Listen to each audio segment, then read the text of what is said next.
From a bullied child in a poor family to the dictator of the largest country of its time, Joseph Stalin competes with Hitler for the prize, greatest villain in the history of mankind. He studied in a seminary, preparing to serve God and pray for the salvation of people's souls. But instead, he sent millions of people to the other world for a personal meeting with Jesus Christ. Before we get started, write me a quick comment on which other person you want to make a video with facts for. You may think that Stalin is Russian, but in fact he is Georgian, born in the city of Gori.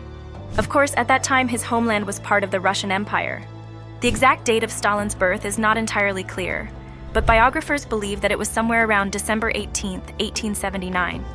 It is somehow accepted that Stalin is his surname, but in fact by birth he is called Yoseb Vissarionis Jugashvili.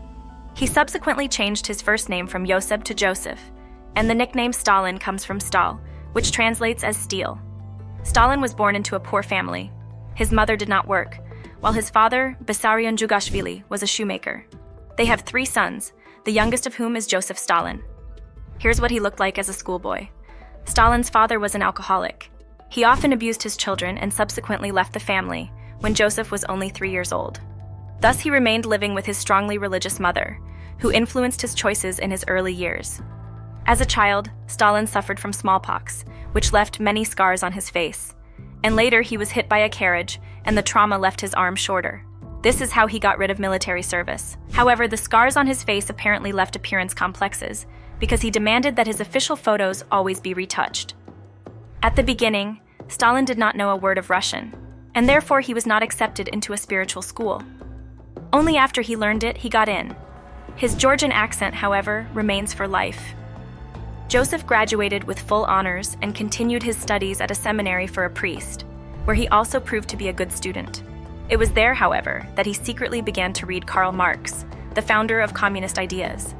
It is because of them that he does not fulfill his mother's dream of becoming a priest, but turns into something that is totally against church teachings. Stalin loved the socialist ideology, and he immediately began to organize strikes and lead demonstrations against the government. He liked doing that so much that he abandoned the church seminary. Consequently, he is expelled, and thus he is left without a secondary education to support himself. Stalin began work at the Tiflis Observatory, which of course is today's Tbilisi. This is the only paid work he does in his life, politics aside. However, he had to leave the observatory because the authorities arrested him for disturbances in a major strike he had organized. It was after this incident that he went underground and adopted the pseudonym Stalin. He then joined the anti-Tsar Russian Social Democratic Workers' Party. However, when it split into the Bolshevik and Menshevik factions, Stalin went under the wing of Lenin and the Bolsheviks. But you can't make a revolution without money, and for finding funds, guess who was in charge? Stalin. He began to engage in criminal activity, organizing gangs for murder, robbery, racketeering, and human trafficking. In general, the entire portfolio of the mafia. The new turning point for Stalin came during a bank robbery where 40 people were killed and another 50 were injured. When the case unravels and it is understood who is behind it, it gains international popularity. Thus, Western European social democrats clearly distinguished themselves from their Eastern co-thinkers. The Tsar police naturally caught Stalin, and he was immediately sent to exile, from which he escaped. Until the large-scale revolution of 1917, Stalin was arrested a total of 5 times, successfully escaping from prison 3 times. After the revolution, in the new government, Stalin held the post of People's Commissar for Nationalities, and the following year, 1918, he married Nadezhda Halelueva. By the way, this is his second marriage. His first wife died in 1907, with whom he had a son, to feel how hard-hearted he is. I just want to add that when Hitler attacked the USSR, Stalin sent this same son as a lieutenant to the front. The young man was captured by the Germans, and although Hitler personally offered to exchange him for one of his generals, Stalin refused and so sentenced him to death in their camps with the words, "I don't trade generals for lieutenants." His second wife, Alleluyeva, made several unsuccessful attempts to leave Stalin, but finally couldn't take it and committed suicide in 1932, when she was only 31. Stalin went public and announced that she had died of appendicitis. Just in case, he killed her whole family so that there are no objections. Okay, let's stop with the personal stuff. Let's see Stalin rise to supreme power and become so evil. In 1921, he began to get close to the leader of the party, Lenin, because he was charged with serious tasks and did everything with an iron hand. He earned Lenin's trust. For his merits, he was appointed as the general secretary of the party and immediately came into conflict with this guy, Trotsky, who, by the way, is said to be Lenin's successor. Stalin's influence as general secretary, however, was enormous. Even Lenin later could not handle him, saying that he himself was afraid of Joseph's authoritarian nature. When Lenin died in 1924, the green light was given, and Stalin began his serious push to seize all power. Then it got really scary. The first target, naturally, was Trotsky, who was Stalin's greatest opponent and competitor for leadership. Quickly, Trotsky was completely disgraced and was sent into exile in Mexico. It was not directly eliminated, not to raise any riots and discontent. Stalin's long arm finished him off years later in Mexico City. After clearing out his enemies, Stalin stood at the head of the Soviet Union, the largest country at the time, and people were happy. Peace reigned, as did prosperity. Everything looked really nice in Russia. No, quite the opposite. In 1929, Stalin launched industrialization, the Cultural Revolution, and the worst of all, collectivization. Everything was forcibly looted from the people for the benefit of the state. Private property literally became a myth. To ensure that everything would go smoothly, Stalin imposed the Gulag, or in translation, the General Directorate of Labor Camps. Anyone who doesn't listen gets sent there for a bit of free labor. Literally hiding even a handful of wheat from the state will cost you a year in the Gulag. It is estimated that between 1 and 2.5 million people passed through these camps, with an average death rate of about 10% due to the appalling conditions. Others, nearly 1 million uncomfortable for the state people, were sent to populate some super remote and cold regions of Siberia for punishment. The most severe, however, are the consequences of collectivization, which led to the famine in the 1930s, also called the Ukrainian Holocaust. Agriculture then plunged into total collapse, and in order to feed the vast population of the Union, the party began confiscating all production from the Ukrainian Soviet state. The people there were simply doomed to a cruel death by starvation. In order to save themselves, Ukrainians started eating grass, mice, the leather of their shoes, and some even resort to cannibalism. It is estimated that between 4 and 5 million people have died of starvation in Ukraine alone. Most countries, by the way, consider the famine a genocide, but the topic is still controversial because there are many advocates of the thesis that, in fact, hunger is simply an unintended consequence of collectivization. After all, in the first 10 years of Stalin's rule, 10 million people were vaporized. That's how we got to the middle of the video. Give a thumbs up if everything here is interesting to you. And let's continue with more facts about Stalin. Although repression continued throughout Stalin's rule, the most difficult times came during the Great Purge between 1934 and 1938.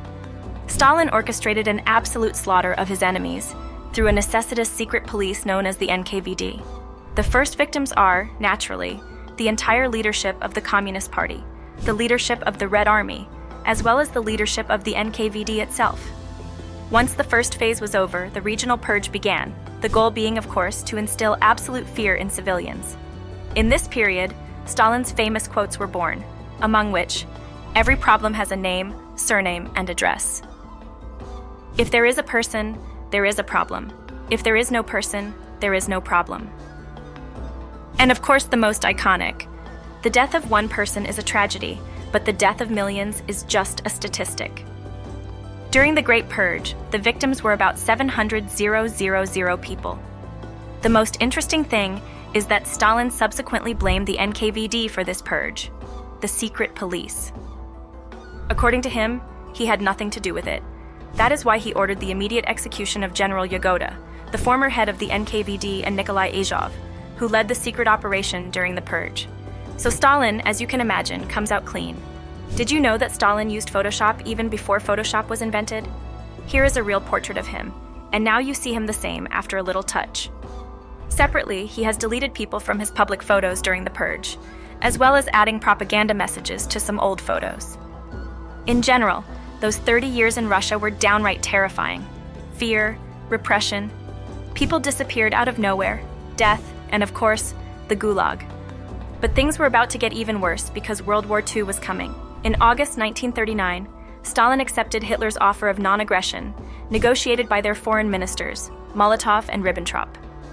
However, there is a secret protocol hidden in it, according to which the whole of Eastern Europe is divided into spheres of influence, with the dividing line passing through Poland. On the 1st of September 1939, Hitler invaded Poland from the west, and Stalin waited until the 17th before attacking it from the east. When the two armies met in Poland, they held a joint victory parade. It was then that Stalin committed another atrocity to secure his power in the newly acquired lands of Poland. Stalin ordered the slaughter of the nation's elite officers, professors, scientists, businessmen. In general, all intelligence has been wiped out. About 30,000 people were killed in just a few days, and it is still debated whether Hitler or Stalin organized it. This, by the way, is an old, even ancient practice. You eliminate all awake and educated citizens who can organize something against you. The same thing happened in Bulgaria in 1944. With the help of Stalin's faithful Bulgarian communist servant, they executed the so-called Plan Iron Broom. All educated people were executed. But then Hitler turned his back on Stalin and attacked the USSR, launching Operation Barbarossa in early June 1941. Despite the many warnings that Stalin received that this would happen, even from Churchill himself, he did not take the necessary action and did not prepare the USSR for war. Thus, his armies are caught off guard. Dark times are coming for Stalin indeed. Some say that he indulged in alcohol, some that he took counteraction, and others that he was terribly afraid of an alliance between America and Hitler for the conquest of all of Russia. World War II is an awfully long story, but in the end the Russians managed to turn things around at the expense of 20 million victims. We must admit, by the way, that Stalin played a key role in defeating the Nazi army. Then came the division of Berlin and the Yalta Conference, where Churchill, Roosevelt, and Stalin began to draw the map of post-war Europe. This is how the percentages of influence, written on a napkin by Churchill and accepted by Stalin, look like infinite friends. Notice Bulgaria 75% Russian influence and 25% Western. In 1944, the Soviet army occupied Bulgaria and turned it into a satellite of Moscow. This happens according to the drawn plan of the napkin. Like Poland, between 30 and 50,000 teachers, intellectuals and active people were killed. Then the communist government is appointed. According to some sources, for the entire period of occupation from 1944 to 1948, about 40% of Bulgaria's gross domestic product went to the Soviet Union. In the last years of Stalin's life, he became paranoid and believed that the doctors were poisoning him. He even organized the so-called doctor's trial. Hundreds of doctors were arrested, all Jews, by the way, and in this way a huge wave of anti-Semitism flared up in the USSR. Stalin died on March 5, 1953, from a stroke. His autopsy revealed that he had suffered several mild strokes over the years, which led to cognitive impairment and progressive mental illness. After all, the world holds him responsible, directly or indirectly, for the loss of between 20 and 30 million human lives. Precisely because of this fact, along with Hitler, he became one of the greatest villains of human history. Click the thumbs up button if you liked the video and subscribe to the channel. Thanks for watching, and see you next time.